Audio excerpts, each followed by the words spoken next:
Hello students, welcome to my YouTube channel. मेरा नाम है मयूरी भागवानी एंड आज के इस एनालिसिस में हम बात करने वाले हैं 15 जुलाई के द हिंदू न्यूज़पेपर की। आज का द हिंदू एनालिसिस हम शुरू करें उससे पहले मैं आपको बता दूं कि आप मुझसे इन सभी मीडियम्स के थ्रू कनेक्ट कर सकते हो। टेलीग्राम पे हमारा एक चैनल है मयूरी भागवानी के नाम से। इस पे आपको इन लेक्चर्स की पीडीएफ मिल जाया करेगी। इसके अलावा मेल के थ्रू, ट्विटर के थ्रू और इंस्टाग्राम के थ्रू भी आप मुझसे कनेक्ट कर सकते हो। साथ में आगे बात कर लेते हैं आज के टॉपिक्स की। तो देखो, GS1 में हमारे पास आज कुछ भी नहीं है, ठीक है। तो ये कल्चर में भी कुछ भी नहीं है हमारे पास। GS2 में हमारे पास इंटरनेशनल रिलेशंस में है USA was to stop Iran.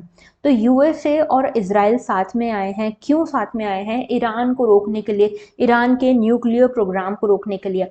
तो क्या है ये पूरा मामला, क्या है इसके पीछे का बैकग्राउंड, इसको देखेंगे। हेल्थ में हम देखेंगे मंकी पॉक्स के बारे में। इसके अलावा GS3 में एनवायरमेंट में हम बात करने वाले हैं फॉरेस्ट रूल्स की। फॉरेस्ट रूल्स में भी टू बी स्पेसिफिक हम यहाँ पे फॉरेस्ट कंजर्वेशन रूल्स की बात करेंगे। इकोनॉमी में बात करेंगे लेबर कोड्स की। लेबर कोड्स आज तक भी इम्प्लीमेंट नहीं हो पाए हैं, इतना लंबा टाइम हो गया है इनको पास हुए, फिर भी ये क्यों इम्प्लीमेंट नहीं हो पा रहे हैं इसकी बात करेंगे। Trade deficit and current account deficit की बात करेंगे एंड GS4 में we have nothing for today. Okay, आगे बात करते हैं। आज का आपका क्वेश्चन जो है वो ये है, प्रीलिम्स में पूछा जा चुका है 2011 में, and this is related to the economy of India. तो अगर आपके इकोनॉमी के कंसेप्ट क्लियर हैं और आपको करंट अकाउंट डेफिसिट के बारे में कुछ भी पता है तो आप इसका आंसर दे पाओगे। और इसके लिए आपको जो इसका आंसर है ना वो आज के हमारे लेक्चर में ही मिल जाएगा। लेकिन फिर भी आई एक्सपेक्ट आप सभी इसका आंसर दें, थोड़ा सा दिमाग चलाओ और इसका आंसर देना कि कौन सा आंसर करेक्ट है इसका। ओके, आगे बात करते हैं आज के पहले टॉपिक की, जो कि है मंकी पॉक्स। तो केरला में इंडिया का पहला मंकी पॉक्स केस आया है। तो पहला ह्यूमन केस जो आया है इंडिया में मंकी पॉक्स का, वो आया है केरला में। और ये जो है 35 ईयर ओल्ड मैन को हुआ है मंकी पॉक्स। ये यूएई से ट्रैवल करके इंडिया आए केरला में, और वहाँ पे इंडिया में आके इनको कुछ रैशेज होने लगे, मंकी पॉक्स के सिम्टम्स इनको देखने को मिले। और उसके बाद यहाँ पे ये क्लियर हो गया कि इनको मंकी पॉक्स है। तो इंडिया का पहला मंकी पॉक्स का केस आ चुका है केरला में। ओके, तो पहली न्यूज़ तो ये। दूसरी चीज़ ये कि मंकी पॉक्स क्या है, पहले इसको देख लेते हैं।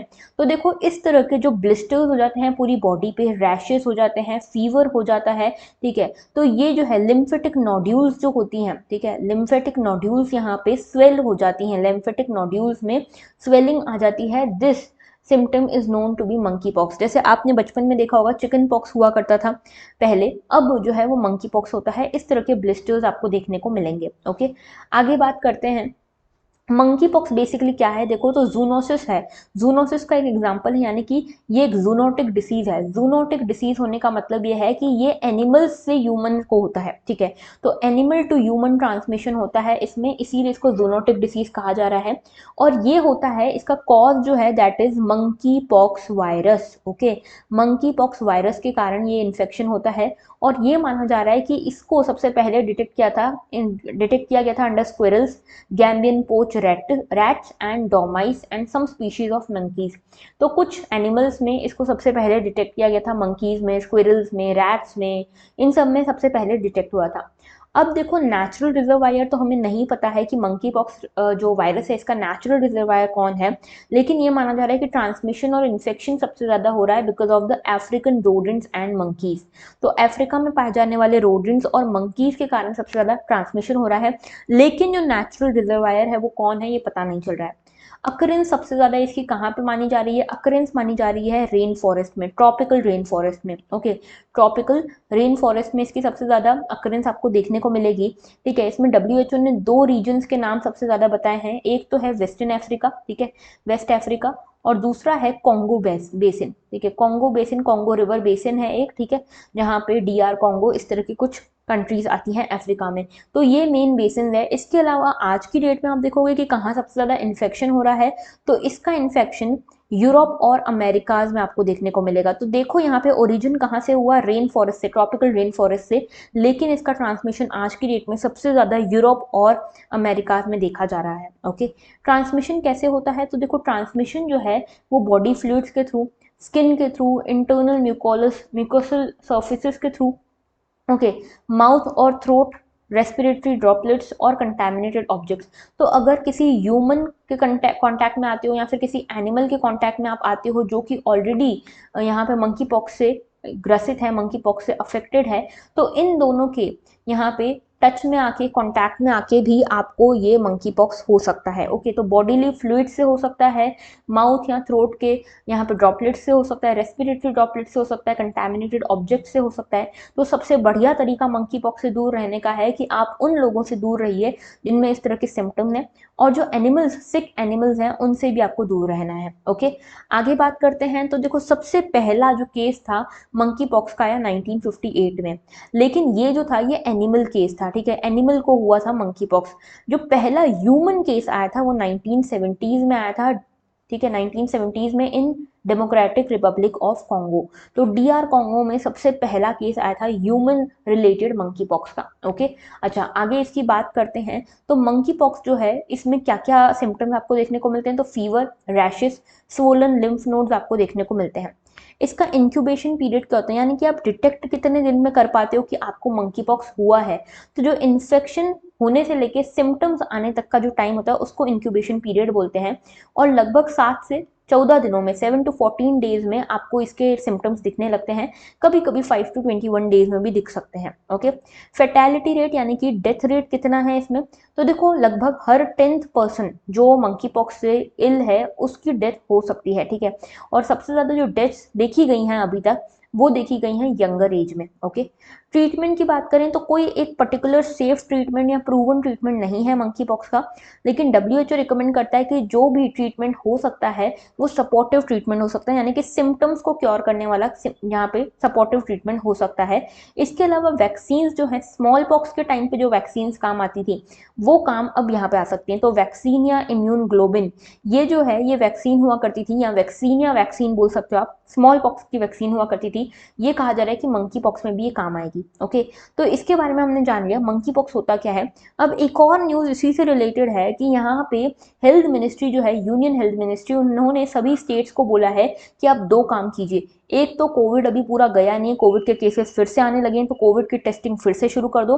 और दूसरा, मंकी पॉक्स हमारे देश में आ चुका है, तो मंकी पॉक्स की टेस्टिंग भी हमको शुरू करनी पड़ेगी। इन दोनों को लेकर कॉशियस किया है सेंटर ने स्टेट्स को। ओके, अच्छा, दूसरी चीज ये कि जब हम कोविड की बात करते हैं तो कोविड में एक प्रिकॉशन डोज आया है। ठीक है, स्पुतनिक 5 नाम का, स्पुतनिक 5 प्रिकॉशन डोज है। इसको अभी तक बहुत ही कम लोगों ने लगवाया है। ठीक है, तो इसके रिगार्डिंग थोड़ी अवेयरनेस लाने की बात करी जा रही है, और ये भी बोला जा रहा है कि अभी क्योंकि हम अमृत महोत्सव बना रहे हैं, 75 ईयर्स ऑफ इंडिपेंडेंस हमें हो चुके हैं, तो गवर्नमेंट इसको फ्री में अवेल करवाना शुरू कर रही है, इस प्रिकॉशन डोज को भी। ओके, इसके अलावा स्टेट्स जो है उनको स्क्रीनिंग और टेस्टिंग पे बिल्कुल रोक नहीं लगानी चाहिए। स्क्रीनिंग और टेस्टिंग बहुत तगड़ी तरह से करना पड़ेगा।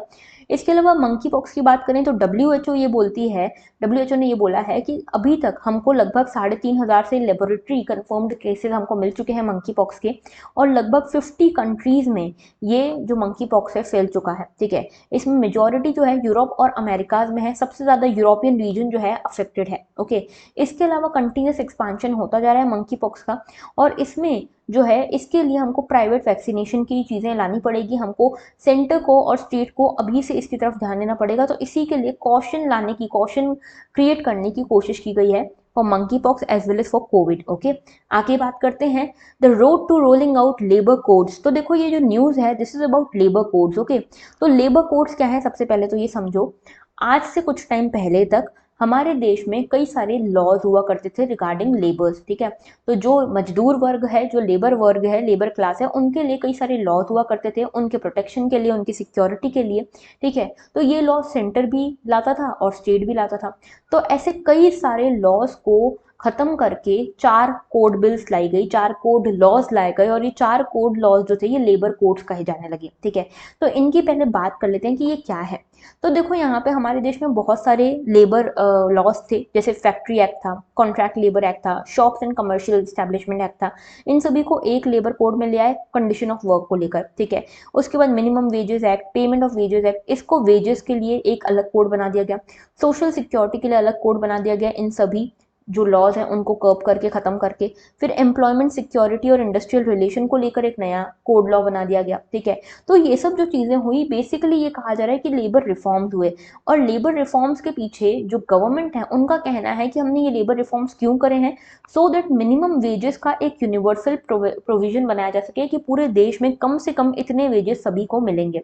दूसरी चीज़, यहाँ पे मल्टीप्लिसिटी बहुत ज़्यादा थी, डेफिनेशंस की डुप्लीकेसी बहुत ज़्यादा थी, अथॉरिटीज़ के ऊपर यहाँ पे डबल डबल प्रेशर आता था या फिर डबल फंक्शनिंग हुआ करती थी, तो इन सब मल्टीप्लिसिटी को रोकने के लिए।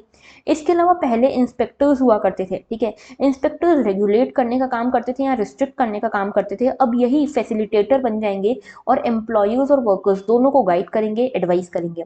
कंप्लाइंस भी ईजी हो जाएगा, अगर 4 कोड बिल्स रहेंगे तो कंप्लाइंस भी ईजी रह जाएगा, और कंप्लाइंस के साथ साथ एंटरप्राइजेस हो जाएं या फिर वर्कर्स हो जाएं, दोनों को ज़्यादा अवेयरनेस रहेगी, क्योंकि बहुत सारी चीज़ें आपको याद नहीं रखनी है, सिर्फ 4 कोड बिल्स के बारे में आपको पता होना चाहिए।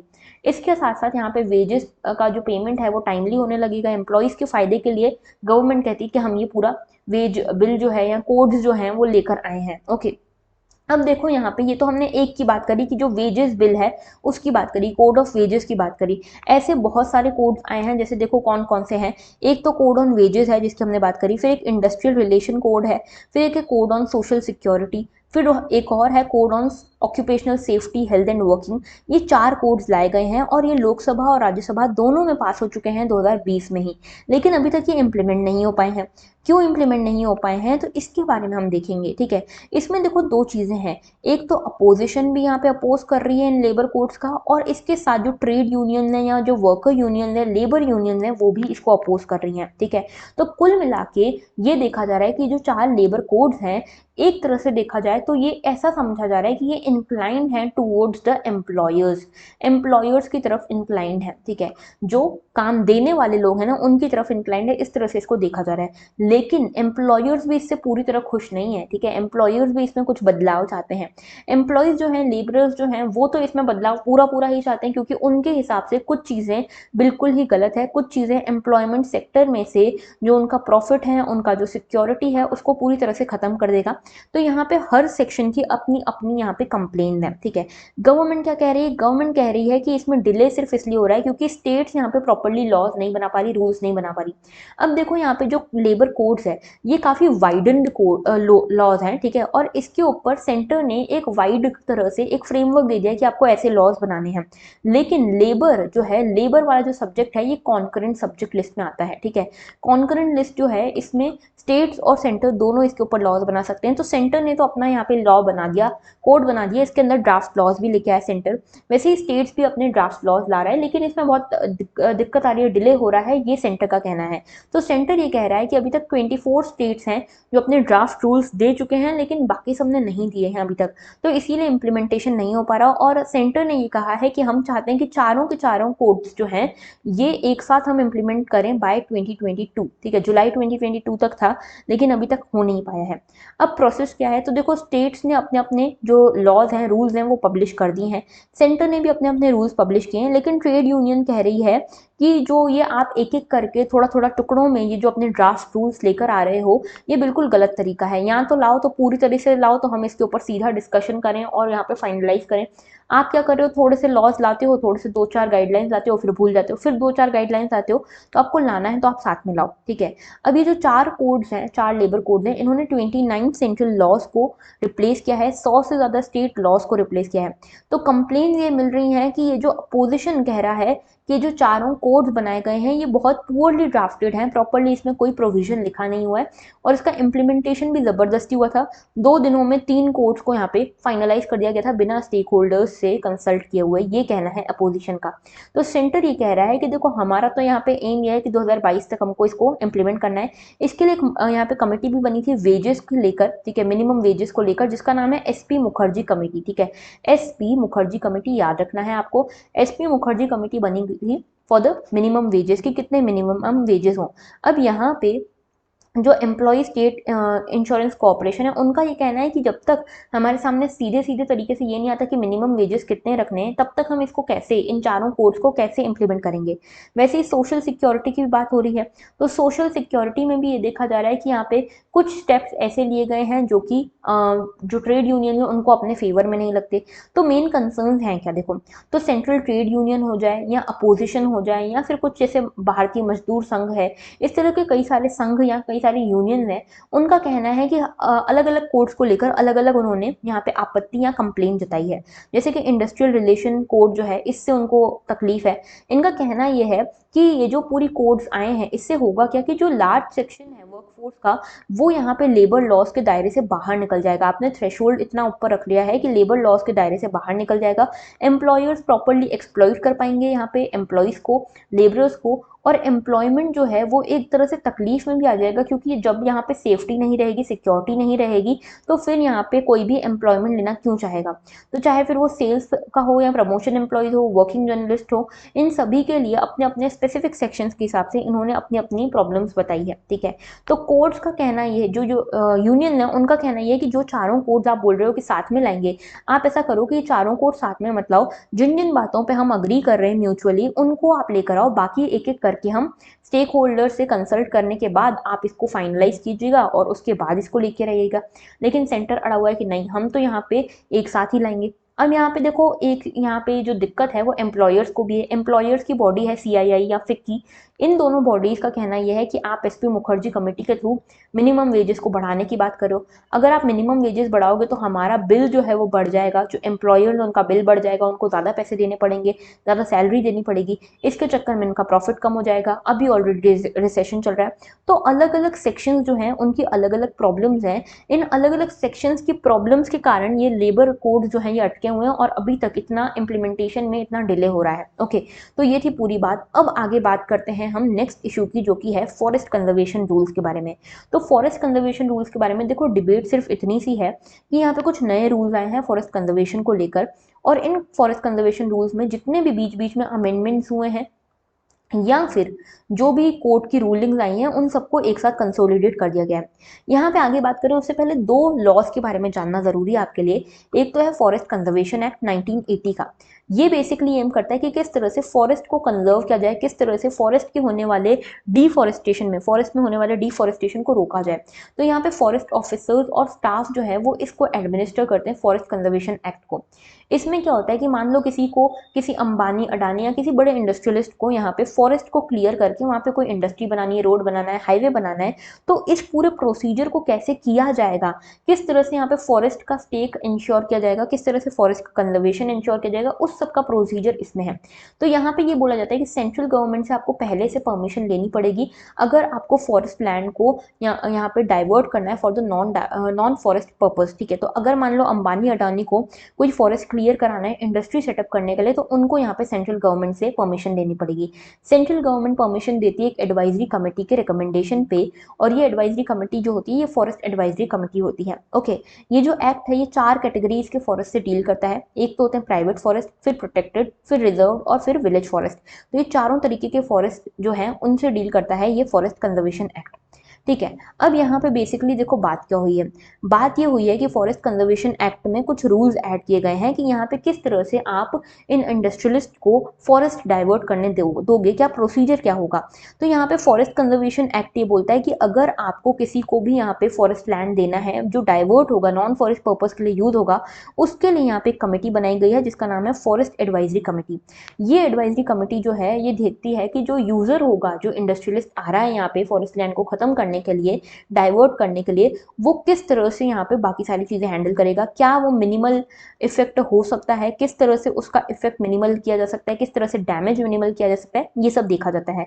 तो अगर एफएसी यानी कि फॉरेस्ट एडवाइजरी कमेटी यहाँ पे कन्विंस हो जाती है, अप्रूव कर देती है, तो फिर यहाँ पे स्टेट गवर्नमेंट के पास जाता है। स्टेट गवर्नमेंट अगर अप्रूव कर दी तो फिर सेंट्रल गवर्नमेंट के पास जाती है ये बात, और सेंट्रल गवर्नमेंट फाइनली फिर अप्रूव करती है। लेकिन यहाँ पे एक इशू है फॉरेस्ट राइट्स एक्ट का।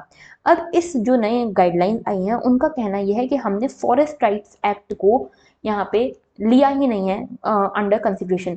तो बेसिकली देखो जो नई गाइडलाइन आई है उसमें ये कहना है, जो अपोजिशन पार्टी है या जो एनवायरमेंटलिस्ट हैं उनका कहना ये है कि जो नई गाइडलाइंस आई है, न्यू गाइडलाइंस में यहाँ पे एक तरफ से इंक्लिनेशन है टूवर्ड्स इंडस्ट्रियलिस्ट। बेसिकली जो प्रोसीजर है ना फॉरेस्ट को डाइवर्ट करने का, वो बहुत इजी कर दिया गया है, ये कहना है। दूसरा चीज़ यहाँ पे ये कही गई है कि ये तो इजी कर ही दिया गया है, लेकिन जो ट्राइबल लोग यहाँ पे रह रहे हैं, जिस फॉरेस्ट में ट्राइबल लोग रह रहे हैं, जिस फॉरेस्ट को आप हटाने की बात कर रहे हो, वहाँ पे रहने वाले लोगों की तो बात ही नहीं की गई है कि जब ये फॉरेस्ट हट जाएगा, डाइवर्ट हो जाएगा, तो इन लोगों का क्या होगा, इसकी बात नहीं की गई है। तो इसीलिए फॉरेस्ट राइट एक्ट के बारे में भी आपका जानना जरूरी है। ये फॉरेस्ट राइट एक्ट जो है ये 2006 का एक्ट है, 2008 में इसको इम्प्लीमेंट किया गया था। बेसिकली ये जो एक्ट है ये बोलता है कि जो फॉरेस्ट ड्वेलर्स हैं, जो फॉरेस्ट में रहने वाले लोग हैं, उनके अगेंस्ट किसी भी तरह का एक्सप्लॉइटेशन, किसी भी तरह का इनजस्टिस नहीं होना चाहिए। इसीलिए फॉरेस्ट में रहने वाले लोगों का फॉरेस्ट के ऊपर कुछ राइट बनता है, और ये राइट इंडिविजुअल भी है और कलेक्टिव भी है, ठीक है। तो यहाँ पे जो ट्राइबल लोग या फॉरेस्ट ड्वेलर्स रह रहे हैं, उनकी मर्जी के बिना आप किस तरह से फॉरेस्ट को यहाँ पे डाइवर्ट कर सकते हो, ये चीज़ यहाँ पे बोली जा रही है। तो इंडिविजुअल फॉरेस्ट राइट्स की भी बात की गई है और कम्युनिटी राइट्स की भी बात की गई है। कम्युनिटी राइट्स की जब बात करते हैं तो ग्राम सभा के थ्रू इन कम्युनिटी राइट्स को इंश्योर किया जाता है। ओके, अब देखो यहाँ पे हम आते हैं वापस आर्टिकल के ऊपर। तो इस आर्टिकल में बोला गया है कि अभी जो नई गाइडलाइन आई है उसमें क्या हो रहा है। पहली चीज ये बोली गई है कि जब फॉरेस्ट जो एडवाइजरी कमेटी से आप अप्रूवल लेते हो, इस अप्रूवल के पहले आपको ग्राम सभा का यहाँ पे अप्रूवल लगता था। ये पहले जैसा ही है कि आपको ग्राम सभा से अप्रूवल लगेगा। ओके, इसके बाद स्टेट गवर्नमेंट के पास जाएगा और उसके बाद सेंट्रल गवर्नमेंट के पास जाएगा, ठीक है, जो अब पूरा प्रपोजल है। इसमें एक चीज बोली गई थी कि अगर आप फॉरेस्ट को यहाँ पे कट करते हो और उसको डाइवर्ट करते हो फॉर नॉन फॉरेस्ट पर्पसेस, तो आपको यहाँ पे कुछ कॉम्पनसेशन देना पड़ेगा। कॉम्पनसेशन कैसा कि मान लो 10 हेक्टेयर का लैंड है, ठीक है, 10 हेक्टेयर का लैंड आप खरीद रहे हो गवर्नमेंट से, इसका पैसा तो आपको देना ही है।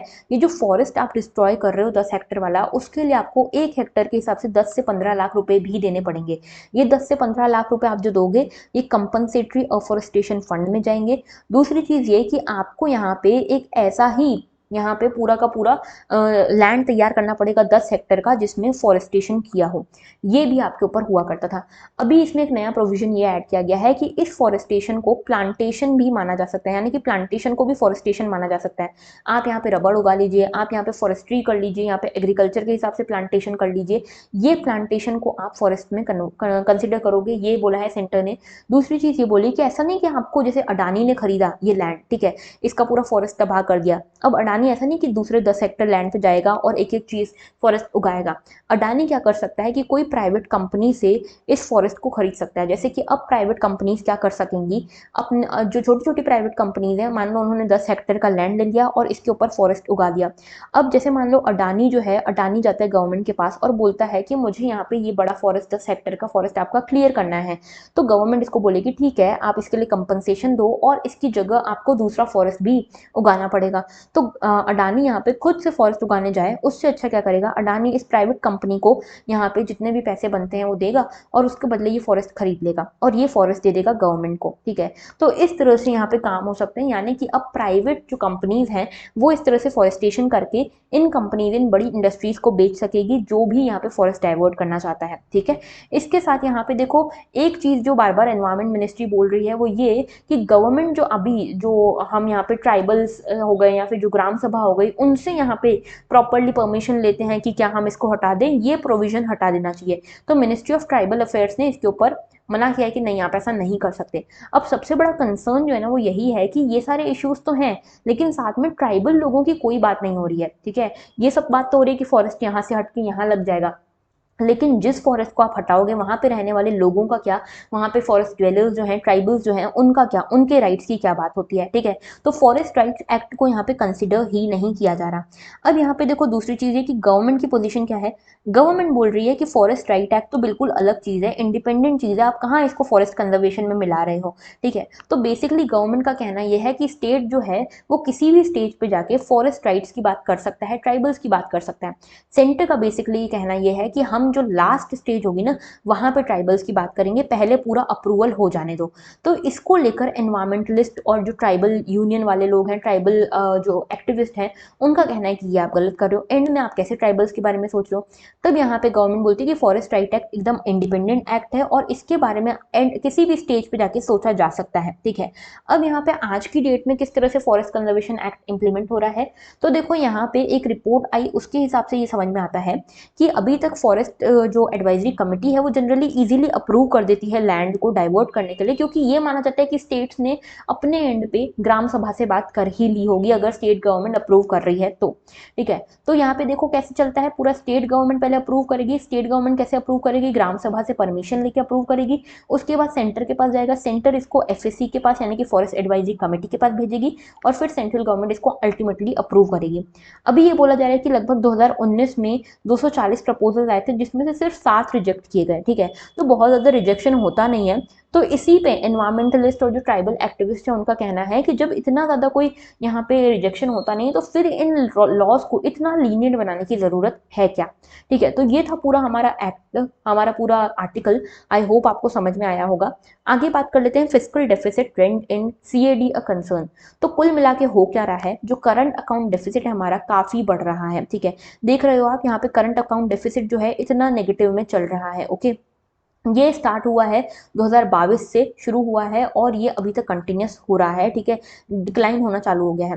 अब देखो यहाँ पे ये बोला जा रहा है कि फिस्कल डेफिसिट टारगेट जो है वो ब्रीच हो सकता है, करंट अकाउंट डेफिसिट बढ़ता जा रहा है। और ये जो करंट अकाउंट डेफिसिट बढ़ रहा है इसके पीछे ट्विन कंसर्न हैं, ट्विन चैलेंजेस हैं। एक तो है कि जो इन्फ्लेशन बढ़ता जा रहा है और दूसरा है ट्रेड डेफिसिट भी बढ़ता जा रहा है, ओके। तो टोटल मिला के आप देखोगे तो कुल मिला के जो अभी तक इन्फ्लेशन बढ़ रहा है उसका भी एक रीजन है और दूसरा रशिया यूक्रेन वॉर चल रहा है, इसके कारण ग्लोबल सप्लाई चेन्स वगैरह सब अफेक्टेड हैं। इसीलिए भी जो यहाँ पे पेट्रोलियम हो गया, डीजल हो गया, इन सब के प्राइसेस भी बढ़ गए हैं। तो एक तो इन्फ्लेशन बढ़ रहा है सभी कारणों से, ग्लोबल कंसर्न्स के कारण। दूसरा इन सभी चीज़ों के पेट्रोलियम वगैरह के प्राइसेस बढ़ रहे हैं जिनको हम इम्पोर्ट करते हैं और इसीलिए हमारा इम्पोर्ट बिल भी बढ़ रहा है। अब इम्पोर्ट बिल बढ़ रहा है तो करंट अकाउंट डेफिसिट भी बढ़ेगा, ठीक है। तो अभी तक हमारा जो ट्रेड डेफिसिट है ऑल टाइम हाई पे है, लगभग $26.2 बिलियन का। यहाँ पे जो हमारा जून में ट्रेड डेफिसिट है वो है, ठीक है। और इंपोर्ट्स हमारे $66 बिलियन तक के हो चुके हैं, ठीक है। तो गवर्नमेंट यहाँ पे बोल रही है कि अभी हम इन्फ्लेशन को तो हमको टाइट रखना ही पड़ेगा। हम यहाँ पे अब कोशिश ये करेंगे कि करंट अकाउंट डेफिसिट को भी उसमें कायदे में रख पाएँ, कम रख पाएँ, ठीक है, रिस्ट्रिक्टेड रख पाएँ। तो देखो करंट अकाउंट डेफिसिट की बात कर लेते हैं। करंट अकाउंट डेफिसिट क्या होता है, जब आपके टोटल वैल्यू ऑफ गुड्स जो है जो आप इंपोर्ट कर रहे हो, टोटल वैल्यूज ऑफ सर्विसेज जो आप इंपोर्ट कर रहे हो वो ज़्यादा हो जाए जो आप एक्सपोर्ट कर रहे हो उससे, यानी कि आपका ओवरऑल इंपोर्ट अगर ज़्यादा हो जाता है एक्सपोर्ट से, यानी कि आपको पैसा देना जाना पड़ रहा है, लेना आपको कम मिल रहा है, ठीक है। तो ऐसे में घाटा हो रहा है और इस घाटे को ही डेफिसिट कहा जाता है, ओके। तो कुल मिला के आप देखोगे current account deficit is the difference between outflow and inflow of the foreign exchange in the countries current account. तो करंट अकाउंट में जितना भी फॉरेन एक्सचेंज का आना जाना होता है उसमें अगर जा ज़्यादा रहा है, आ कम रहा है, that leads to current account deficit, okay. और इसके पीछे एक बड़ा रीजन है ट्रेड डेफिसिट। ट्रेड डेफिसिट मतलब ये है कि आप इंपोर्ट ज़्यादा कर रहे हो, एक्सपोर्ट कम कर रहे हो, ओके। अब ट्रेड डेफिसिट की भी बात कर लेते हैं। तो देखो ट्रेड डेफिसिट अभी देखा जा रहा है रिकॉर्ड सबसे बड़ा ट्रेड डेफिसिट हमने देखा है $26 बिलियन का, ठीक है। तो इंडिया का मर्चेंडाइज ट्रेड डेफिसिट जो है वो बहुत ज़्यादा बढ़ गया है, ओके, और लगभग $26 बिलियन हो गया है। इसके पहले वाला एस्टिमेट जो था वो $25 बिलियन का कुछ था, लेकिन अब इससे भी ज़्यादा हो गया है, ओके। तो हमारे एक्सपोर्ट्स जो हैं वो इंक्रीज हुए हैं लगभग 23% से, लेकिन जो इम्पोर्ट हैं वो लगभग 57% से इंक्रीज हुए हैं। तो इम्पोर्ट जो है वो 57% से इंक्रीज हो रहा है, एक्सपोर्ट जो है सिर्फ 23% से इंक्रीज हो रहा है। तो इसीलिए भी जो करंट अकाउंट डेफिसिट है वो बढ़ रहा है, ट्रेड डेफिसिट बढ़ रहा है। हमारे देश में हम पेट्रोलियम का, गोल्ड का, कोल का, इन सब का इंपोर्ट करते हैं और इन्हीं के बिल्स इतने ज़्यादा हैं कि हमारा जो ट्रेड डेफिसिट है वो एक बहुत बड़े अमाउंट पे पहुंच चुका है। 2021 जून की बात करोगे और आज के जून की यानी कि एक साल बाद की बात करोगे तो लगभग 3 टाइम्स ट्रेड डेफिसिट हमारा बढ़ गया है, ठीक है, जो कि एक बहुत बड़ा कॉज ऑफ कंसर्न है। अब यहाँ पे हमारी हमारी बात ये होनी है कि हम जो हमारा एक्सपोर्ट बास्केट है उसको भी हमको इंक्रीज करना है। अभी देखो इंजीनियरिंग गुड्स हो गए, ड्रग्स हो गए, फार्मास्यूटिकल्स हो गए, इनमें हम एक्सपोर्ट करते हैं, इसको हमको डाइवर्सिफाई करना है और बड़ा बनाना है, ठीक है। तो अभी हमारा ओवरऑल आपको ये पता होना चाहिए कि डाटा क्या चल रहा है। तो करंट अकाउंट डेफिसिट और ट्रेड डेफिसिट बहुत ज़्यादा अभी हमारा हो गया है। एक्सपोर्ट बढ़े हैं लेकिन इम्पोर्ट से ज़्यादा नहीं बढ़ पाए हैं। ओके, तो ये था पूरा आर्टिकल। नेक्स्ट लास्ट हमारा आर्टिकल है US force to use all means to stop Iran nuclear bomb. तो यूएस और इजराइल साथ में आए हैं और इन्होंने एक सिक्योरिटी पैक्ट साइन किया है। ये सिक्योरिटी पैक्ट बोलता क्या है? ये सिक्योरिटी पैक्ट बोलता है कि ये दोनों मिलकर लड़ेंगे ईरान के खिलाफ। अब ये ईरान के खिलाफ क्यों लड़ना है भाई इनको? तो देखो ईरान जो है, ईरान का एक न्यूक्लियर पैक्ट हुआ था, ईरान की एक न्यूक्लियर डील हुई थी 2015 में। इससे पहले ईरान जो था वो न्यूक्लियर बॉम्ब्स वगैरह बनाया करता था, जिससे सारी जो कंट्रीज हैं वो डरती थी। तो ऐसे में जो यूरोप की कंट्रीज हैं और जो हमारा जो P5+1 कंट्रीज हैं, यानी कि जो हमारी परमानेंट मेंबर्स हैं यूएन की, इसके साथ जर्मनी हो गया और EU हो गया, ये सब कंट्रीज ने ईरान के साथ एक पैक्ट साइन किया 2015 में, जिसको हम ईरान न्यूक्लियर डील या फिर JCPOA भी बोलते हैं, joint comprehensive plan of action. ये जो डील थी ये साइन हुई between Iran on one side and P5+1 countries on another side. इस डील में ये बोला गया कि ईरान जो है वो अपने न्यूक्लियर सेंट्रीफ्यूग्स को कम करेगा, उसके बदले ये जो यूरोपियन कंट्रीज हैं या जो P5+1 कंट्रीज हैं, इन्होंने इसके ऊपर जो सैंक्शन लगाया हुआ है उसको खत्म करेंगी ये P5+1 कंट्रीज। तो यहाँ पे ये पैक्ट प्रॉपर चल रहा था, लेकिन 2018 में यूएस इससे यूनिलैटरली विड्रॉ कर देता है। ट्रंप बोलते हैं कि मैं इस डील में नहीं मानता, सब फर्जी डील है, ठीक है। तब से लेके ईरान भड़का हुआ है कि एक तो हमने तुम्हारे चक्कर में न्यूक्लियर सेंट्रीफ्यूज अपने डिस्ट्रॉय करे और अब तुम बोल रहे हो कि तुम हमारे ऊपर से सैंक्शंस भी नहीं हटाओगे। तो ये बोलकर ईरान भड़क गया। अब ये डील कब से कोशिश हो रही थी कि वापस से आ जाए, नहीं आ पा रही थी। तो ईरान ने क्या किया, वापस से अपने न्यूक्लियर वेपन्स डेवलप करना शुरू कर दिया। अब इसको लेकर एक तो यूएसए डरा हुआ है, ठीक है, क्योंकि यूएसए और ईरान की बनती नहीं है, और दूसरा इसी का साइड में एक पार्टनर है, इसी का रीजनल साइड में एक एरिया है, कंट्री है जिसका नाम है इजराइल, ठीक है। इजराइल और ईरान की भी नहीं बनती है। क्यों नहीं बनती है? क्योंकि एक तो देखो इजराइल जो है वो ज्यूइश कंट्री है, ईरान जो है वो अरब कंट्री है, तो एक रीजन ये भी है, और इसके अलावा रीजनल टसल तो होती ही है, ठीक है। तो ऐसे में यूएसए और इजराइल दोनों यहाँ पे दुश्मन है ईरान के, और ये दोनों आपस में साथ में आए और बोला कि हम सिक्योरिटी पैक्ट साइन करेंगे ईरान के खिलाफ, और अब हम यहाँ पे ईरान के ऊपर कुछ मिलिट्री सैंक्शंस लगाएंगे, कुछ क्रेडिबल मिलिट्री थ्रेट्स रखेंगे, जिसके कारण ईरान यहाँ पे डिस्करेज हो न्यूक्लियर बॉम्ब्स वगैरह बनाने से, ठीक है। तो ये पूरी न्यूज़ थी। यहाँ पे एक जेरूसलम डिक्लेरेशन भी साइन किया गया है बिटवीन इजराइल एंड यूएस, और इसमें यही बात की गई है कि किस तरह से हम ईरान को रोक सकते हैं, किस तरह से ईरान को न्यूक्लियर बॉम्ब बनाने से रोक सकते हैं।